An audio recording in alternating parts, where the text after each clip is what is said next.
अमावस्या के दिन अगर आप शिव जी को एक कटोरी में पंचामृत बनाकर ले जाते हैं, दूध, दही, शहद, घी, शक्कर, ये सब मिलाकर यदि आप लेकर जाते हैं और ले जाकर भगवान शंकर के सामने समर्पित करते हैं, एक बेलपत्री अशोक सुंदरी, अभी तक आपने जो बेलपत्री चढ़ाई है अशोक सुंदरी के ऊपर, डंडी का मुख जहां से पानी बहता है उस ओर रखा जाता है। पर जब हमें ऐसा लग रहा है कि हमारे पितृ भूखे हैं या हमारे पूर्वज प्यासे हैं या उनको भाग नहीं मिल रहा, इसलिए मेरा कोई काम नहीं हो रहा, इसलिए शिव राजी नहीं हो रहा है, तो ये बेलपत्री के भाग को बदल दिया जाता है। ये बेलपत्री अशोक सुंदरी की जगह पर जब चढ़ाया जाता है तो ये पत्ती का जो भाग है जहां से पानी बहता है उस ओर रखा जाता है और ये डंडी का भाग शिवलिंग की ओर रखा जाता है। और यहीं पर भगवान शंकर को जो तुम पंचामृत बनाकर लेकर गए हो वो पंचामृत चढ़ाया जाता है और वही पंचामृत थोड़ा सा शिवलिंग पर चढ़ा दिया जाता है। उसके बाद में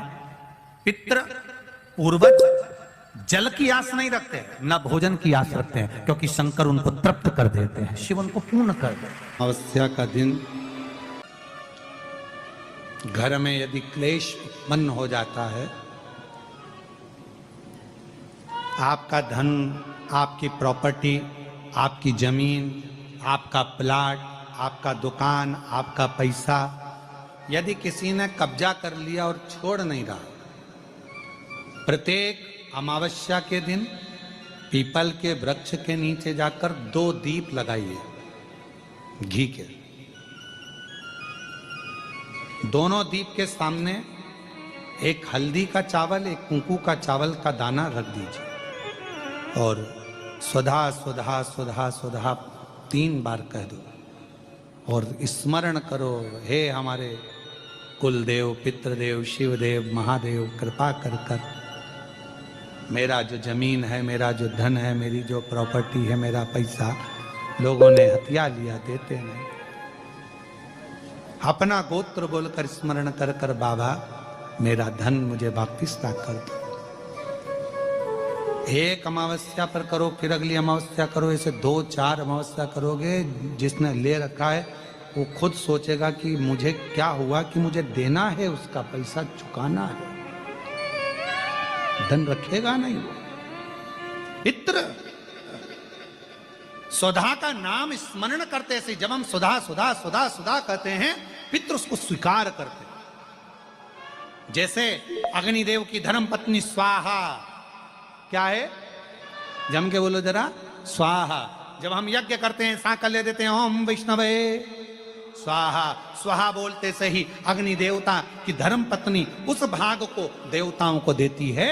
उसी तरह तर्पण, तिलांजलि, पिंड, तर्पण आदि जितने भी हम पितरों के लिए कर्म करते हैं उसमें हम स्वधा सुधा बोलते हैं। जब स्वधा बोलते हैं तो वो स्वधा पितरों को भाग देती है और पितरों से कहती हैं ये मेरा बेटा दुखी है, इसको ये तकलीफ है, इसको ये कष्ट है, तुम इसका ये कष्ट पितृदेव मिटा दीजिए, महादेव की आज्ञा है, इसको सही कर दीजिए। करते हैं। पार्वती जी की नानी जी का नाम क्या था? सुधा। क्या नाम था? जम के बोलो जरा, सुधा। और ये कोई साधारण सी नानी नहीं है पार्वती जी की, और ना ये नाम कोई साधारण सा।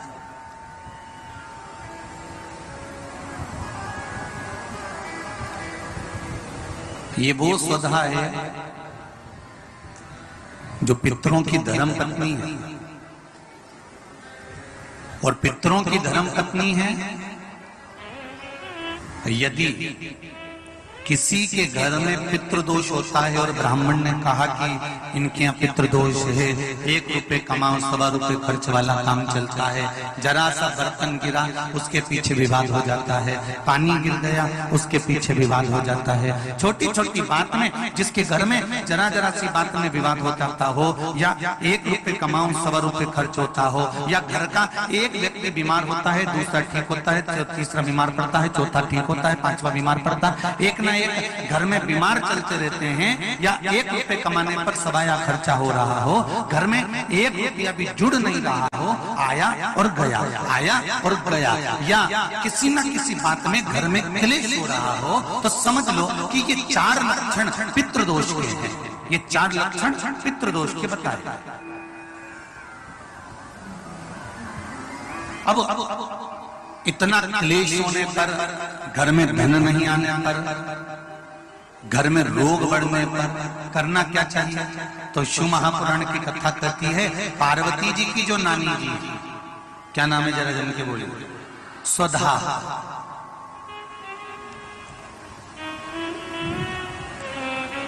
जो पितृलोक में रही और पितरों के साथ में रहने के बाद एक बार इनके मन में यह भाव प्रकट हो गया था कि मैं पितृलोक में तो रह रही हूँ, आपके साथ में रह रही हूँ, पर मेरा मन शंकर भगवान की आराधना में लगा रहता है। तो स्वधा भगवान शिव की आराधना करने जब जाती थी तो पितृ उनकी आराधना के लिए संपूर्ण सामग्रियां सिद्ध कर देते थे और संपूर्ण सामग्रियां सिद्ध कर स्वधा को दे देते और स्वधा जाकर पितृलोक से जाकर भगवान शिव की आराधना।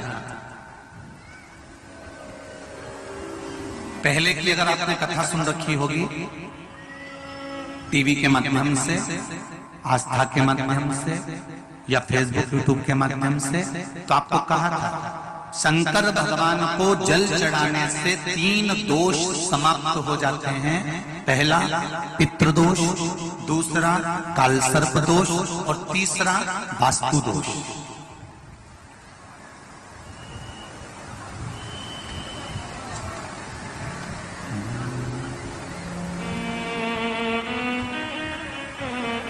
भगवान शंकर को जल चढ़ाने से 3 दोष मिट जाते। पहला है पितृदोष, जब हमारे घर के मटके में से, हंडे में से, घर में जो पानी का स्थान होता है वहां से लोटा भरकर पानी भरते हैं, लेकर जाते हैं, तो परिंदा, मटका, हंडा, बाल्टी जिसमें पानी भरा हुआ है रसोई घर में, वो स्थान पितरों का स्थान कहलाता है। उस पितरों के स्थान में से जब पानी भरकर लेकर जाते हैं तो रसोई घर में से लेकर जब घर में से निकल कर जाते हैं तो पूरे घर का वास्तु दोष, और उस परिंदे में से, मटके में से पानी भरा तो पितृदोष। और ध्यान देना, इसको ले जाकर जब शंकर भगवान को समर्पित करते हैं तो पितरों का दोष, वास्तु दोष और काल सर्प दोष, ये तीनों अपने आप समाप्त हो जाते हैं मात्र शंकर पर 1 लोटा जल समर्पित कर देने पर।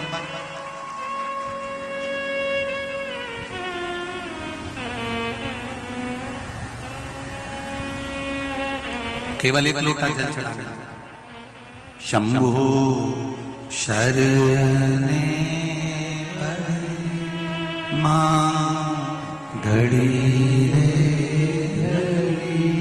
दुख कारो, दया करी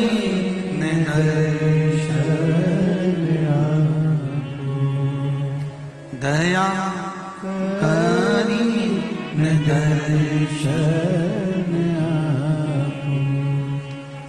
तीन दोष अपने आप समाप्त हो जाता है।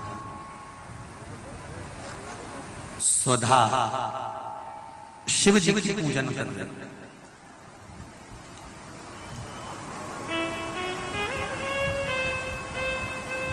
इतने में किसी ने आकर कह दिया, स्वधा तुम्हारी जो लड़कियां हैं 3, तुम्हारी जो पुत्रियां हैं 3, मैना, धन्या, कला, ये तुम्हारी जो 3 पुत्रियां हैं, ये 3 पुत्रियों को श्राप लगा और संतों का श्राप लगा है कि इनको मृत्यु लोक में जाना पड़ेगा।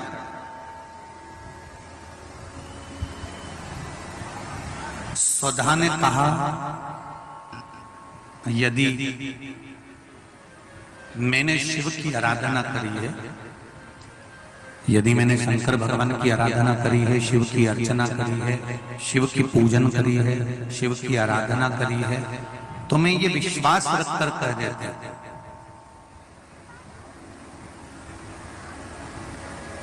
कि मेरी बेटियां अगर मृत्यु लोक में गई तो ये तीनों के गोद में स्वयं 3 देवियां ही आकर विराजमान होंगी, ये मेरा विश्वास करता है। आस और विश्वास ये 2 हर किसी पर नहीं किया जाता। बोलो सही है कि गलत है? आस भी हर किसी से नहीं लगाई जाती, आस उसी से लगाई जाती है जो पूरा कर सकता है, और विश्वास भी उसी पर किया जाता है जो पूर्ण कर सकता है। इसीलिए आप लोगों से करबद्ध निवेदन है, दुनिया के लोगों से आस मत लगाकर बैठना कि हमारा लड़का बड़ा होगा, उसकी जब शादी करेंगे तो वहां से कन्यादान में 1 लाख रुपए मिल जाएगा, वहां से 2 लाख रुपए मिल जाएगा, वहां से टीवी मिल जाएगी, वहां से फ्रिज मिल जाएगा, वहां से ये सामान मिल जाएगा। बेटे की शादी करने पर बेटे के लिए ये विचार कर मत बैठना कि वहां से कुछ मिलेगा, बल्कि ये विचार कर रखना कि हे भोलेनाथ, मेरे लड़के की जब मैं शादी करूं तो मुझे इतना देना कि लड़की वालों का ठन्नी खर्च नहीं होने को पूरा मैं खर्च कर, इतना मुझे देना।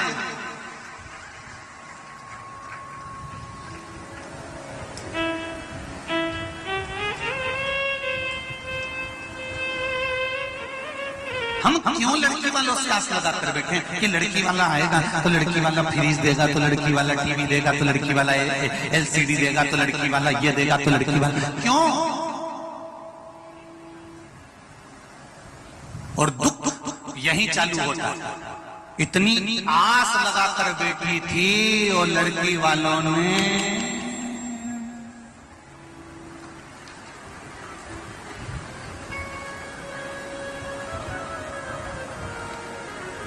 मंदिर में घंटी है, अरे बोलो तो जम के सबके मंदिर में है छोटी सी, और लड़की वालों ने वही गरुड़ घंटी पकड़ा दी। तो विचार करिए, फिर जब आस टूटती है ना तो घर में क्लेश होता है। आज जब टूटी ना, हम तुम आ गए थे, बताओ, हम इतनी सास पिटारी आई, सास की अटैची आई, उसमें 2 साड़ी अच्छी रख देना थी, ऐसी बेकार साड़ी आस लगा के बैठी थी ना, टूट गई। पर हर पल, हर घड़ी, हर क्षण उसको 1 लोटा जल समर्पित करना मत भूलना, 1 लोटे जल की परिभाषा को जानना, और वो जाना स्वधा ने तुरंत कह दिया, मेरी बेटियां अगर कुछ प्राप्त करेंगी तो शिव तत्व से प्राप्त करेंगी। मैंने अगर शंकर भगवान को 1 लोटा जल चढ़ाया है तो मेरी बेटियों को दुख नहीं झेलना पड़ेगा, ये मेरा विश्वास करता है। और वही हुआ। स्वधा की 3 बेटियां थी, मैना, धन्या और कला। मैना की गोद में पार्वती, धन्या की गोद में माता जानकी, और कला बनी कीर्ति, जिसकी गोद में राधा जी खेली हैं। ये कोई साधारण सी स्त्री?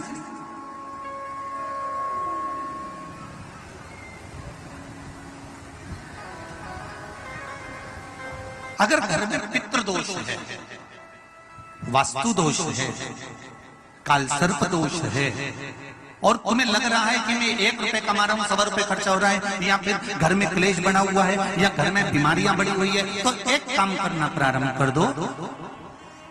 शिव जी के मंदिर में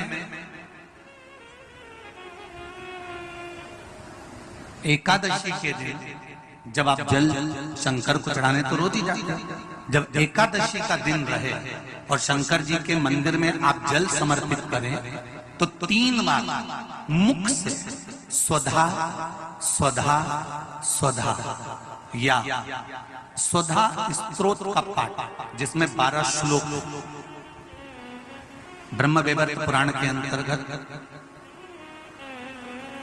प्रकृति खंड में ब्रह्मा जी द्वारा स्वधा स्तोत्र के पाठ का महत्व होता है। कोई कहे कि सियोर वाले महाराज ने ये स्वधा स्वधा स्वधा मंत्र कहां से दिया, तो आप उसको बता देना। ब्रह्म वैवर्त पुराण के प्रकृति खंड में से ब्रह्मा जी ने इस स्वधा स्तोत्र पाठ को प्रकट करा था और स्वधा के मूल मंत्र का स्मरण कराया। इसमें 12 श्लोक हैं स्वधा स्तोत्र में। अगर स्वधा स्तोत्र नहीं पढ़ सकते तो 3 बार मुख से क्या बोलना है, जम के बोलो जरा, स्वधा स्वधा स्वधा।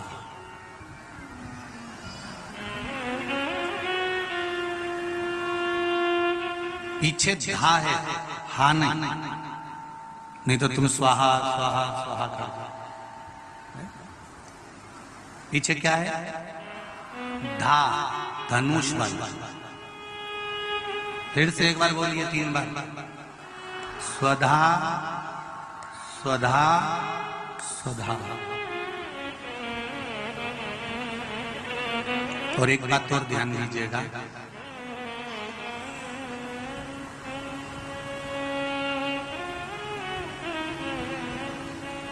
यदि कोई बुद्धि से विकलांग हो, विवेक काम नहीं कर रहा,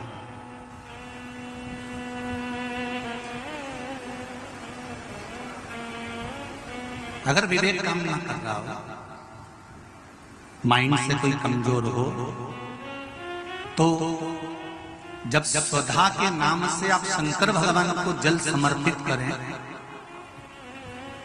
स्वधा स्वधा कहकर उस जल को समर्पित करें, तो पितरों का स्मरण कर कर वही स्वधा को समर्पित किया गया जल, जिसको विवेक की तकलीफ होती है, बुद्धि की तकलीफ होती है, अपने पितरों का, अपने पूर्वजों का स्मरण कर कर उस जल को उस विवेकहीन व्यक्ति के दोनों भुकुटियों के पास में लगा देना चाहिए थोड़ा सा। अमावस्या के दिन प्रदोष काल में, प्रदोष के समय पर, प्रदोष काल में शाम के समय पर जाकर किसी भी नदी, तालाब, बावड़ी, कुआं, कहीं ना कहीं जो आपके पास में हो, वहां पर एक घी का दिया, बत्ती का मुंह दक्षिण की ओर कर कर अवश्य जला कर जाना, सारे पितृदोष समाप्त हो जाएगा, सारा पितृदोष समाप्त। अमावस्या के दिन किसी भी जलाशय के पास में, नदी, तालाब, बावड़ी, कुआं, जो आपके शहर में, आपके गांव में, आपके नगर में हो,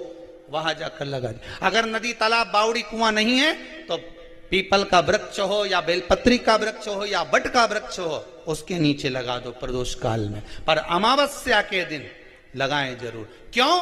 क्योंकि अमावस्या के दिन पितृ शाम के समय प्रदोष काल में शंकर भगवान का नाम जाप कर कर नदी, तालाब, बावड़ी पर पानी पीने जाते हैं, वहां से जल का आचमन कर कर पितृ अपने लोक को चले जाते हैं प्रदोष काल के समय पर। इसलिए प्रदोष काल में जलाशय के पास में, बावड़ी, कुआं, नदी, तालाब के किनारे पर दिया लगाया जाता है दक्षिण की ओर मुख कर कर बत्ती का, तो पितृ आशीर्वाद देते हुए जाते हैं कि फलो फूलो, आगे बढ़ो, उन्नति करो, तरक्की करो। ये पितरों का आशीर्वाद रहता है,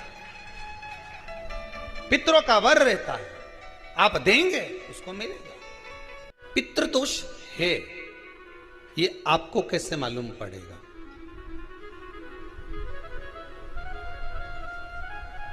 पितृ भूखे हैं, इसका तो वर्णन हमने पहले कर दिया कि रात्रि को जब आप सोने के बाद में 1-1.5 घंटे बाद अगर आपकी नींद खुल जाए, 1 घंटा 1.5 घंटा आप सो लिए, उसके बाद जो नींद खुली तो 1-1.5 घंटे तक अगर आपको नींद नहीं आ रही है, रात्रि को सोने के बाद में 1 घंटे बाद जब उठे तो आपको प्यास लग गई, भूख लगने लगी, प्यास लगने लगी कि मेरे को पानी पीना पड़ेगा, घबराहट हो रही, पानी पीना पड़ेगा, 1-1.5 घंटे सोने के बाद अचानक नींद खुले और आपको प्यास लगे, समझ लेना आपके पितृ भूखे हैं और प्यास है।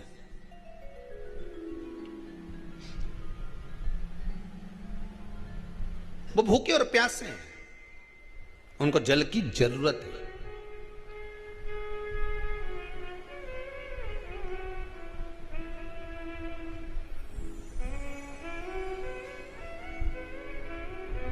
किसी भी नदी में, सरोवर में, कुंड में, बावड़ी में, तालाब में, आप तीर्थ में जाकर जब स्नान करते हैं तो स्नान करने के बाद एक काम का नियम बना लो कि अपने हाथ की अंजलि में जल लेकर अपने पूर्वजों को देना।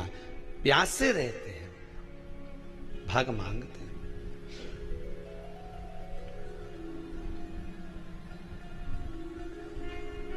भाग प्राप्त करना। 3 वृक्ष पितरों के तुल्य हैं।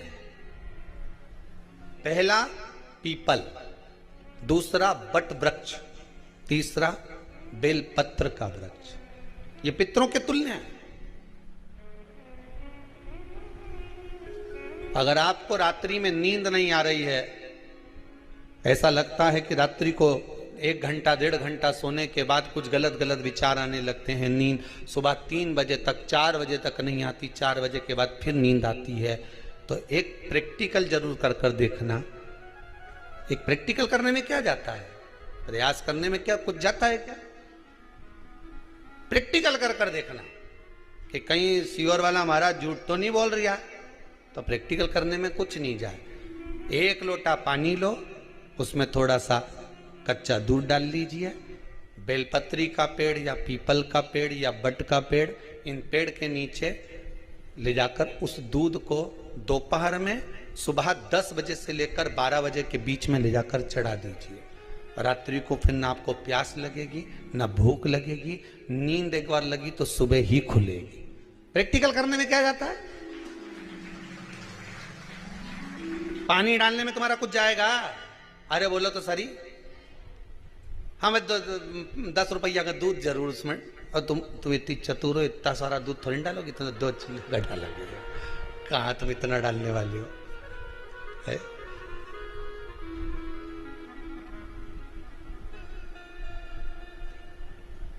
प्रैक्टिकल करने में क्या जाता है? कुछ भी नहीं बिगड़ेगा। ये तो बस जल डालोगे तुम्हारा ही कुछ अच्छा हो सकता है, बाबा की कृपा है।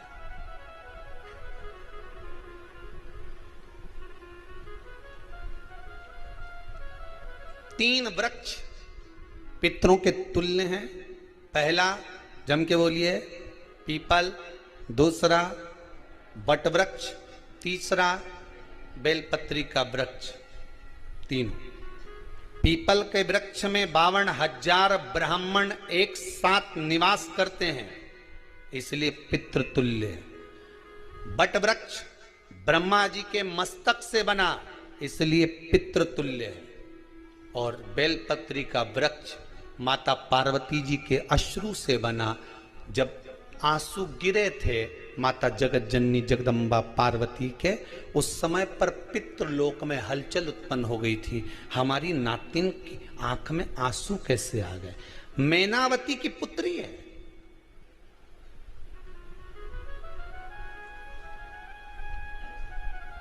पितरों की नातिन, इसकी अश्रु कैसे गिर गए? पार्वती जी ने कहा ये आंसू नहीं, मेरा पुण्य भाग प्रकट करती हूं बेलपत्री के रूप में। तो पितरों ने वर दिया था कि ये बेलपत्री का वृक्ष हमारा आशीर्वाद है, इसके नीचे अगर कोई दीप लगाता है, शिव को स्पर्श कर चढ़ाता है, उसके पितरों की शांति होगी। हम स्वयं उसको आशीर्वाद देने के लिए पधारेंगे। बेलपत्र का वृक्ष पितृतुल्य।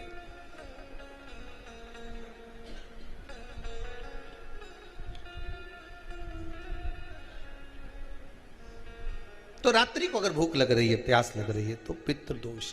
दूसरा पितृदोष का लक्षण बताया, घर में कोई शुभ कार्य ना हो, वंश की वृद्धि ना हो। 1 रुपये कमाओ, 1.25 रुपये खर्च हो रहे हैं, पैसा 10 जगह से कमाई आ रही है पर घर में टिक नहीं पा रही है, आया गया, पितृदोष। जरा सी कटोरी पड़ी है, उसके पीछे विवाद चालू हो जाए, पानी ढुल गया, उसके पीछे विवाद हो जाए, या छोटी छोटी बात में घर में क्लेश मचा हुआ है, पितृदोष है। समझ लो हमारे पूर्वज हमसे खुश नहीं है, प्रसन्न नहीं। मौका लग जाए, सारी दुनिया के लोग तुमसे कह रहे हैं तेरे घर में पितृदोष है। 1 रुपये कमाते हो, 1.25 रुपये खर्च होता था, मानसिक टेंशन बना रहता है। घर में एक व्यक्ति बीमार है, ठीक हुआ, दूसरा बीमार पड़ गया, दूसरा ठीक हुआ, तीसरा बीमार पड़ गया, तीसरा ठीक हुआ, चौथा बीमार पड़ गया। मतलब कहीं ना कहीं पितृ का भाव, पितृदोष का वर्णन। किसी ने कहा तुमसे कि तेरे यहाँ पितृदोष है, तूने ब्राह्मण को भोजन करा दिया, पिंडदान करा दिया, तर्पण करा दिया, तिलांजलि करा दी, गया जी का श्राद्ध कर दिया, हरिद्वार चली गई, वहां पिंडदान करवा दिया, ब्राह्मण भोज करवा दिया, तिथि पर भोजन करवा दिया, सब कुछ करवा के देते। अब एक काम और करके दे, एक काम और करके देख लो।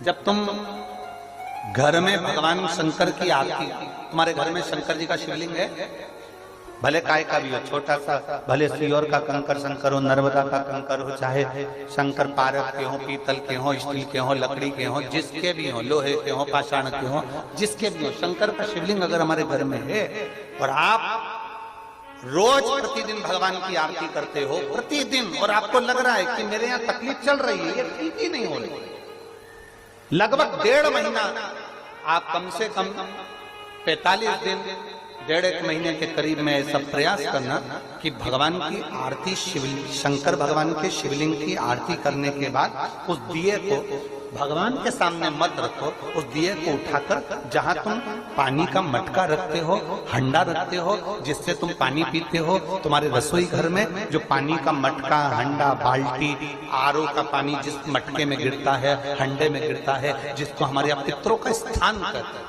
उस स्थान पर, उस मटके के पास में, उस हंडे के पास में, उस बाल्टी के पास में, जहां रसोई घर में पानी रखते हो, उस रसोई घर में पानी जहां रखते हो, उसके पास में उस दिए को भगवान के सामने नहीं रखना। आरती उतारने के बाद उस दिए को ले जाके सीधे परिंडे के पास में, उस हंडे के पास में, मटके के पास में उसको रखो। केवल 1.5 महीना कर कर देखना। 1.5 महीने के बाद तुम्हें मालूम पड़ेगा कि हम वापिस उन्नति की सीढ़ी पर चढ़ना प्रारंभ कर दिए, हमें फल मिलना चाहिए। अब तुम्हें ना कहीं जाना है, ना कहीं आना है, ना कोई खर्चा है। खर्चा है क्या? ईमानदारी से बोलो, कोई तुम्हारा लाखों का रुपया लग गया क्या? रोज आरती करते हो रोज आरती। बस आरती का नियम बना लो कि हमको पितृदोष किसी ने बोला है, हमारे घर में अशांति है, पितृदोष है, कोई कह रहा है कि तुम्हारे घर में पितृदोष है, हमने सब कुछ करके देख लिया। अब हमें ये करना है कि महादेव की आरती जब होती है तो उसकी ज्योत का दर्शन करने पर 1000 कपिला गाय के दान का पुण्य मिलता है। तो ये पुण्य हम हमारे पितरों को देते हैं, जिससे उनकी मुक्ति हो जाए और हमें आशीर्वाद प्राप्त। उस दिए को नीचे नहीं रखना। आरती उतारने के बाद आरती पूरी हो जाए तब उस दिए को ले जाकर, जब आप ले जाकर उसको रखें तब उस स्थान पर रखें जहां पितरों का स्थान, जहां पितरों का स्थान।